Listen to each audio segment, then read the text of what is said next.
দেখো আমার গাছে কুমড়ো ফুল। তো কুমড়ো ফুল কিভাবে ছাড়াতে হয় সবাই তো জানে না।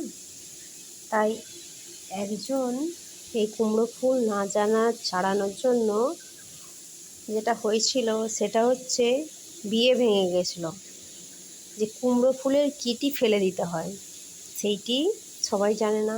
তাই আমি একটু দেখিয়ে দিচ্ছি। এই দেখো, এই কুমড়ো ফুলটা এইভাবে এর এর এইখানটা ছাড়িয়ে নিতে হবে, এর পিছন দিকটা।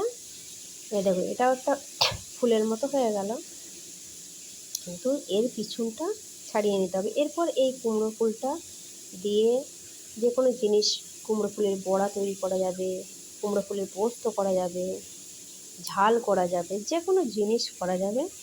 এই দেখো, এইগুলোকে ছাড়িয়ে নিতে হবে। এই যে পিছন দিকটা এইভাবে ছেড়ে যাবে, খুব সুন্দরভাবে ছেড়ে যাবে। আর এটাও দেখো একটা ফুল তৈরি হয়ে গেল, কত সুন্দর। এগুলি ফেলে দিতে হয়, এই যে। তাই বড় মেয়েরা জেনে রাখো, এগুলি ফেলে দিতে হয়। এই দেখো, আমি আজকে কুমড়ো ফুলের পোস্ত করব। অল্প কুমড়ো ফুল তো, তাই এটা পোস্ত দিয়ে করব। একটু ভাজা ভাজা করে নেবো, তেলটা দিয়ে এই যে একটু ভেজে নিচ্ছি। তারপর এতে পোস্তটা দিয়ে দেবো, কাঁচা লঙ্কা, পোস্ত, একটু নাড়াচাড়া করে নিতে হবে, একটু লাল লাল করে। এদিকে আসছে না, অন্ধকার লাগছে, একটু অন্ধকার অন্ধকার রান্নার জায়গাটা।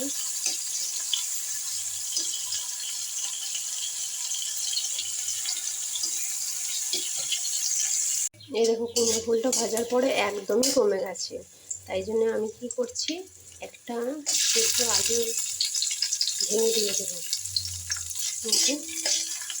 আলুটা একটু কেটে নিয়ে দিয়ে দিলাম। এরপর পোস্তটাকে দেবো, টেস্ট একটু বাড়িয়ে দিলাম। খেতে মুখরোচক হবে, অল্প হলেও জিনিসটা ভালো হবে। এরপর পোস্তটা দিয়ে দেবো। এরপর এই পোস্ত বাটাটি আমি দিয়ে দিলাম। এর সাথে যেটি দেবো সেটা একটু সামান্য নুন দেবো আর কাঁচা লঙ্কা। কাঁচা লঙ্কা দিয়ে দিলাম। এটা এরপর ফুটবে আর সামান্য নুন দিয়ে দিচ্ছি। তারপর একটু শুকনো শুকনো হয়ে যাবে। এই দেখো বন্ধুরা, হয়ে গেছে আমার, এটি রেডি হয়ে গেছে। এই দেখো, শুকনো শুকনো হয়ে গেছে। এরপর এটা শুকনো ভাতে খাওয়া হবে, দারুণ খেতে হয়। এটা হচ্ছে কুমড়ো পোস্ত। তাহলে বন্ধুরা, কুমড়ো পোস্ত শিখে গেলে এই দেখো। তাহলে আসছি আবার অন্য ভিডিওতে। ততক্ষণ পর্যন্ত ভালো থেকো, সুস্থ থেকো। Good bye.